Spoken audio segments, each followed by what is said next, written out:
Bill Gaither tells the story of Harry, whose memory is horrible. He and his wife met up with a couple of old friends, and the friend asked Harry if Harry could recommend a good restaurant in the area.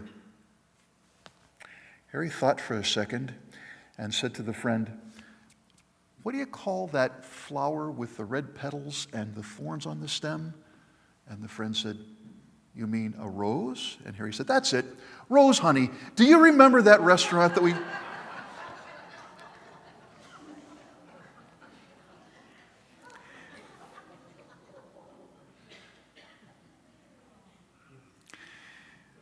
I am coming to understand the senior citizens who have told me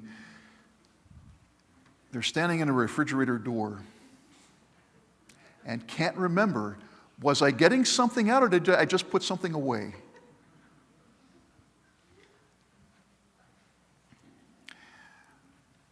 It's not just aging. Our lives tend to get so pushed and rushed, and we get so wrapped up in the moment that the urgent takes over, and before we know it, we lose sight of what's truly important. And so all throughout the Bible, the Lord commands us to remember. Remember. The biblical sense of remembering has three aspects to it. And the first involves reflecting. Reflect. Focus. Concentrate. Think about. Reflect. Perhaps the view in your rearview mirror of your life is not what you would have wanted it to be.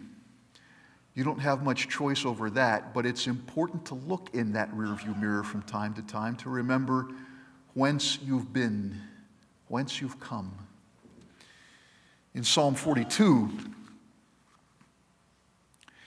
that's the psalm that begins, "As the deer pants for streams of water, so my soul pants for you, O God."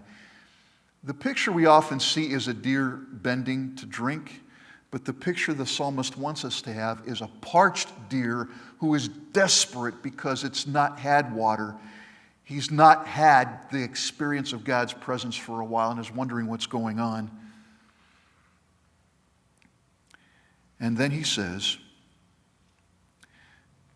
in Psalm 42, beginning at verse 4, "These things I remember as I pour out my soul, how I used to go with the multitude, leading the procession to the house of God with shouts of joy and thanksgiving among the festive throng." The view from the psalmist's rear view mirror has times of wonder and joy. And so now when he's feeling particularly down and he can't figure out what's going on, he remembers those days when it was good. And it brings him encouragement to know that those days will come again. Reflect. Remember.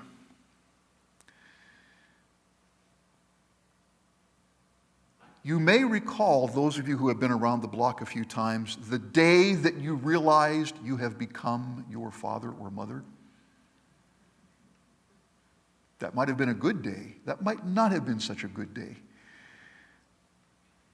The point of reflecting is not only to get encouragement from the past, but also to learn from their example and learn from their mistakes.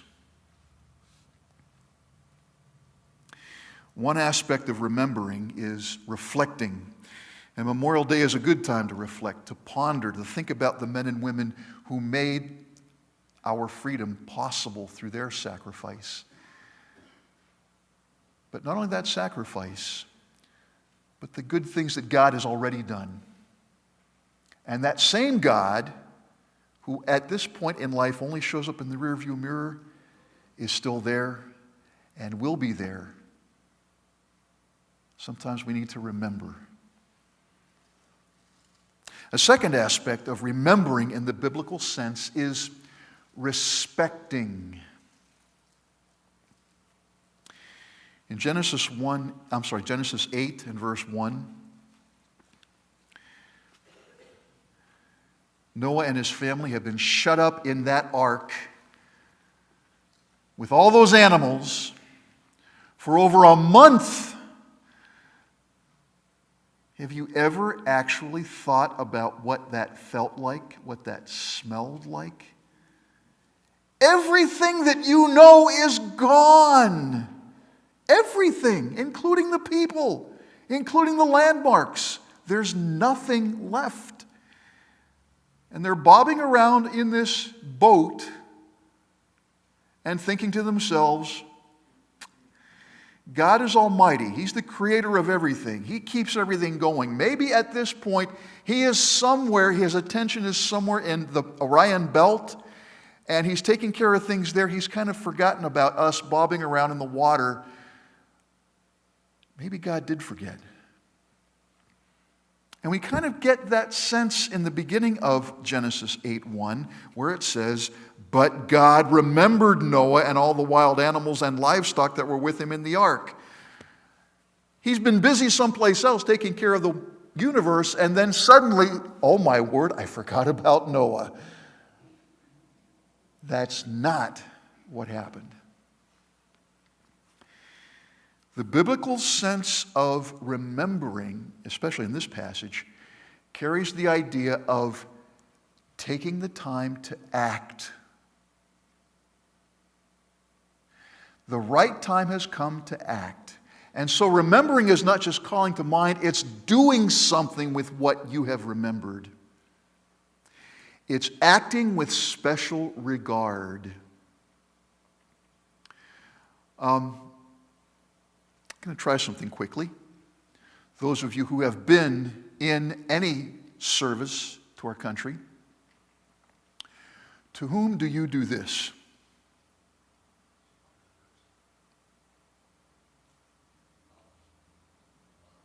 Okay. Would you do this when you were a private to a fellow private?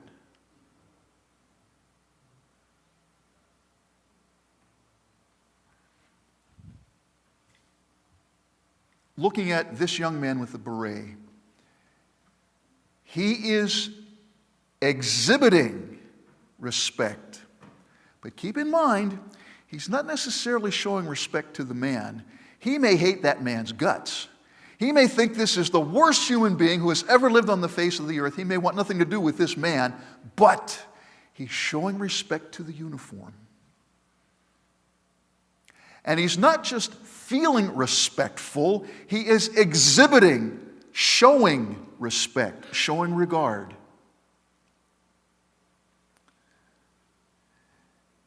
When God saw and remembered, not as if he had forgotten, Noah and his family and the animals in the ark, he then sent a wind, and the water receded, the ark settled.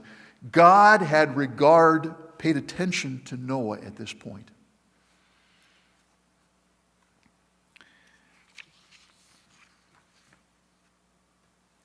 This second aspect of remembering, respect as an action that shows regard, takes remembrance beyond just the thought life or the feeling, and it describes an action that you perform.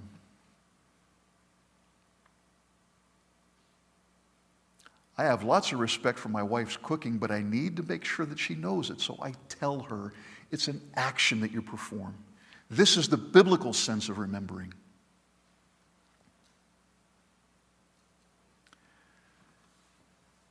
Reflect and respect. And this third sense is to connect. Connect the past with the present so that those who don't know the story will come to know the story and will come to appreciate how important it is.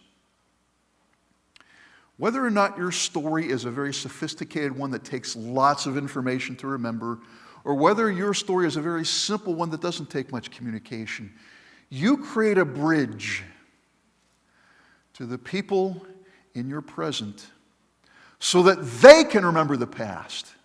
Connect them.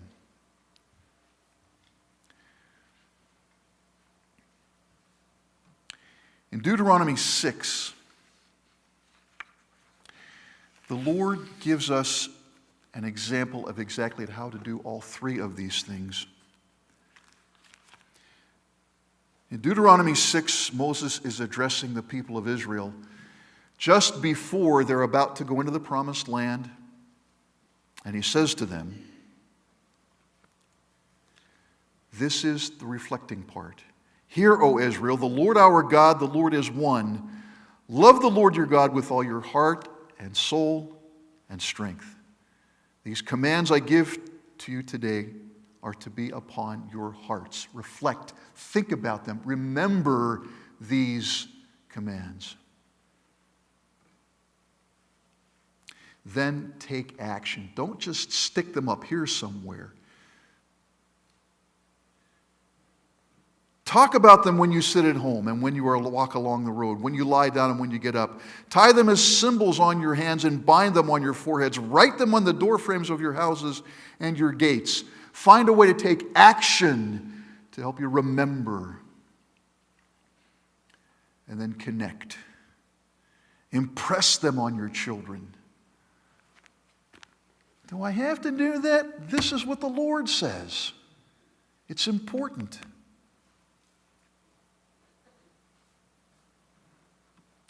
Connect. Be the bridge that takes those who don't yet know this to the place where they do know it. Did something yesterday that I am probably going to have to spend a lot of time in penance or confessing before the Lord. I went to a Phillies game yesterday. Thanks for laughing, Ken. I appreciate that. They won. Maybe it's because we were there. Something happened. You know that an inning is composed of one team being at bat and then the other team being at bat. And in between, there was a man sitting behind us and two young girls with him. And he said to them, they were getting a little roochy. I have no idea if they were Dutch, but what they were doing looked roochy. And he said to them, just hang in there a little bit longer. The seventh inning is coming, and then we get to stretch. And I thought to myself, since there has been such a thing as the seventh inning stretch, men and women have been taking boys and girls to ballparks and connected them to baseball. They take them and they explain why in the world that guy is crouching behind a plate. And that thing is called a plate. You don't eat from it, but it's a plate. And I don't quite know why it is in the middle of the seventh inning we stand up and we stretch, but we do it. And we're glad to do it.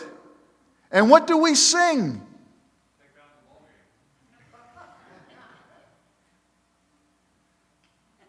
Anybody agree with that? We're not going to sing, "A mighty fortress is our God." Pastor, you've been out of it for a while. We connect the next generation with what's important, and we involve them in it, and we let them know this is what we do.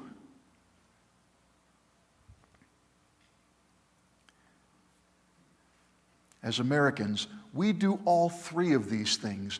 We reflect on the people who have given so much for our country and what our country was intended to be. And the history of our nation, we reflect on that. We look back.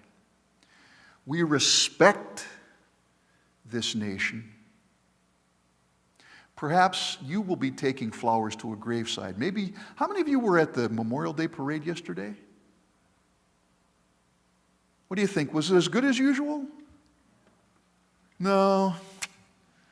But you went anyway. You took an action that exhibits your desire to remember. And then we connect.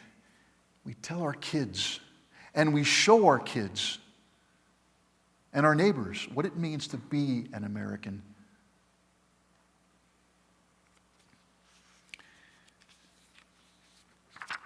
As citizens of God's kingdom, we also do all three of these things in order to bring people who don't yet know Jesus into that relationship with Him.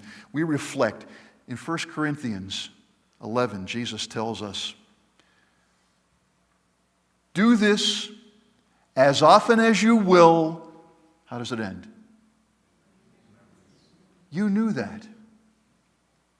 We've practiced that. Reflect on what it cost Jesus to buy us back. By participating in this communion service, it's a way to reflect on what God has done for us and remember it. Then respect. It's not a matter of saying, I think Jesus is super. I love Jesus. I saw a terrific bumper sticker years ago. It was a time when it was popular to have a bumper sticker that said, honk if you love Jesus. The bumper sticker that I saw all those years ago said, tithe if you love Jesus. Anybody can honk. I feel great about Jesus. Okay, what are you doing in your life that shows your relationship with Him, your love for Him, your respect for Him? And then connect. In Acts 1:8, Jesus said, you will be my witnesses. You know what that means? It doesn't mean you corner somebody and you give him the 4 spiritual laws until he finally gives in just to shut you up. It means that every day that you live, you are exhibiting a Jesus life so that people can look and say, okay, I don't like his taste in clothes, and I don't think he's right in his politics, but there's something about this guy that's together. That's what it means to be a witness for Jesus. And then the opportunity comes and you can verbalize, this is what it means to come to faith in Jesus.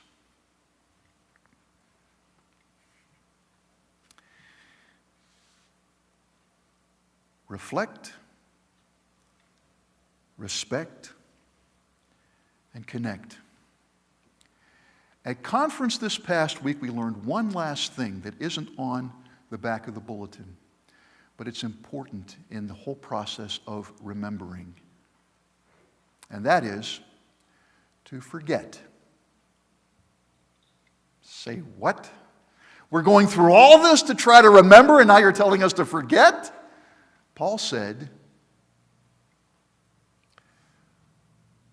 one thing I do, forgetting what is behind and straining toward what is ahead, I press on.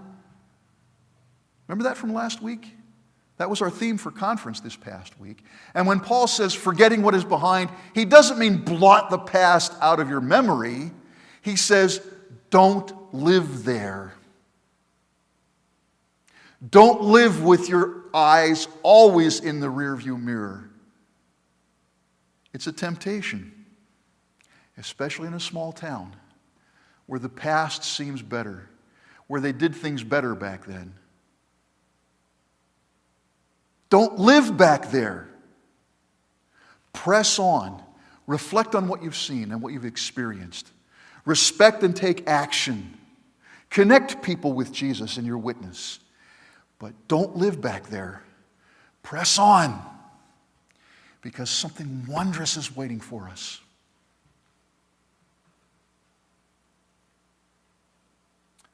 Pray with me.